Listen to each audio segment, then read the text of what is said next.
You could be playing all the right notes at the right time and you can be the fastest player on this planet. But if you don't do these next few things, it doesn't really matter how skilled you are because your playing will still sound kind of flat. So in this video, I'll show you 4 simple things that can instantly make your guitar playing more musical, expressive, and interesting, even if you're still a beginner. I'm gonna present these ideas on classical guitar, but these points translate perfectly on acoustic guitar and maybe even on electric guitars mostly. I want you to listen very carefully.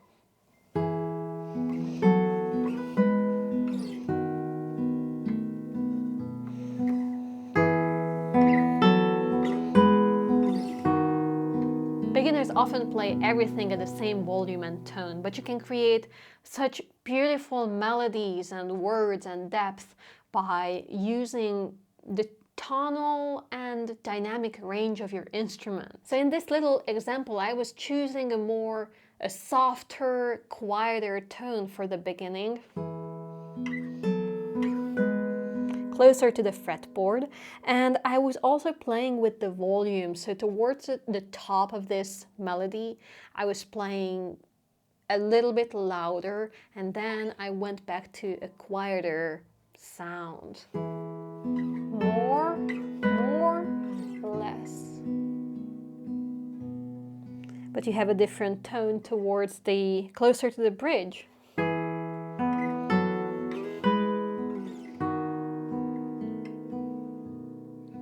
I'm not saying that this is how I would play this piece. I'm just trying to show you the scale, the whole scale you have. So my first tip for you is to experiment with volume swells and tone shifts, even within just a single phrase. Explore the dynamic and tonal range of your guitar. Now, if you're serious about improving at guitar, a high-quality instrument can elevate your music immediately. And that's why I want to recommend checking out today's sponsor, guitarcollection.com, which is essentially an online store for high-end and rare classical guitars from around the world. Evan Tocher, the founder of guitarcollection.com, is a professional classical guitarist, and since I know him, he always has been deeply passionate about luthier-made classical guitars, long before he started this business.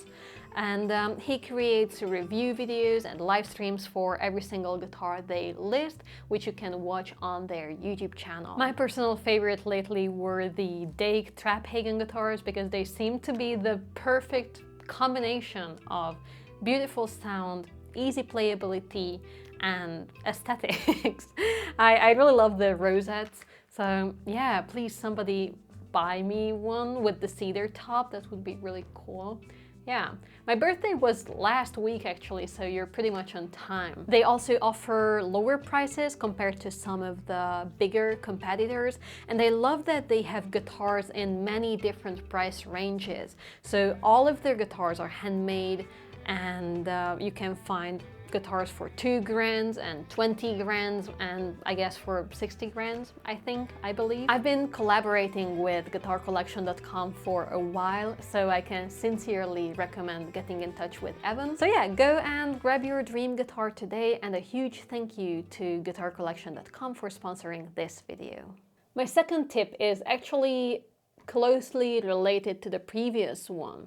So I want to jump back to the previous example for a second. I was playing this short little section from Lagrima by Francisco Tárrega. The beginning. And what I hear most people do is that they play every note on the same volume.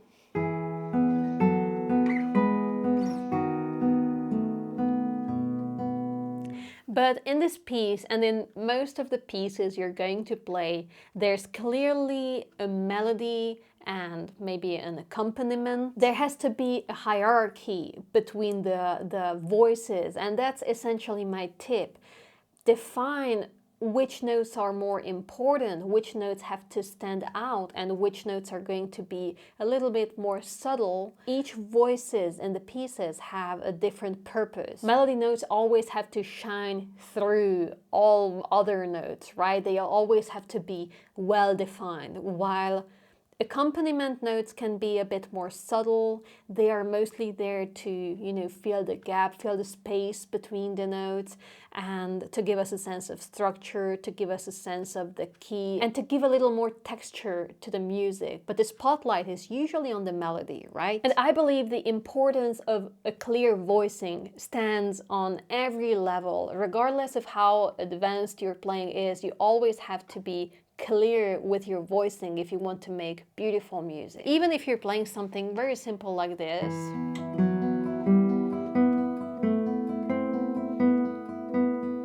See how the melody stands out and we have these lovely accompaniments. And even if you're playing something like Spanish Romance, for example,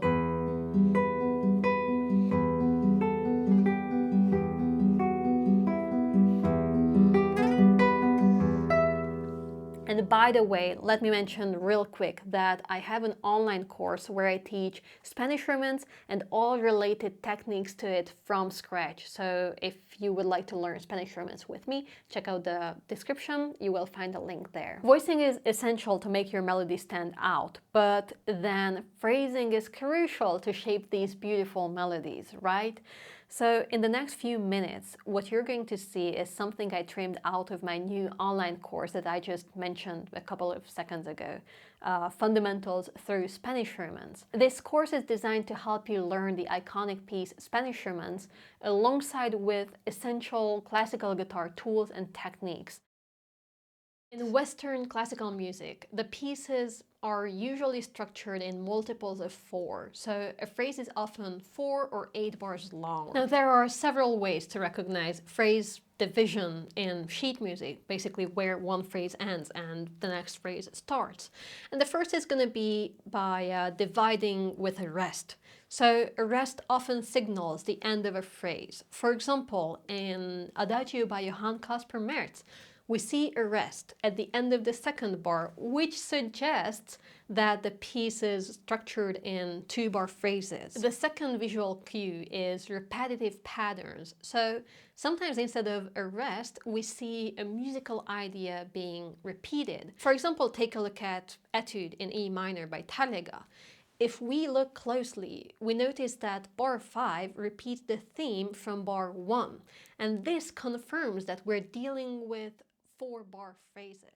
If you want to see the whole course and learn some of the most important concepts of classical guitar through Spanish Romance, check out my course and start learning today. Now, this next thing is something I've mentioned before, but it's been such a valuable concept in my musical life, I wanted to talk about it again.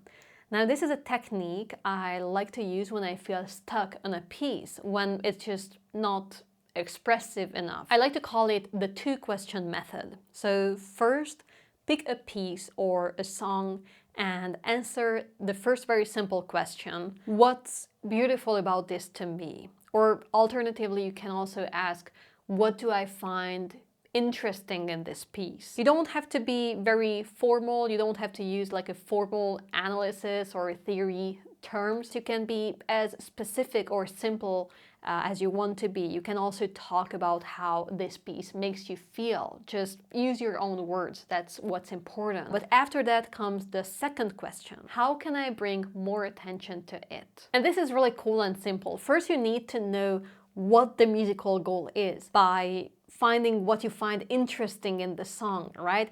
And then you need to figure out how to show that to people, how you can prioritize that value over other, maybe less relevant details. Maybe I like a piece because it sounds very dark and very sorrowful.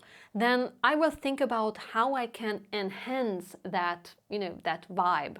So maybe I'm going to play it a little bit quieter. I'm going to look for a more mellow tone, or maybe I'm going to play it just slightly slower and see if it halves the piece or not. But then maybe there's another piece, like for example Spanish Romance, where I really like the contrast between the two parts, the minor part and the major part. So I'm gonna further emphasize that by choosing very different tones and colors and even dynamics to the two main parts. I hope you enjoyed these quick tips today, and if you did, please consider supporting my work on Patreon so I can make more videos just like this one.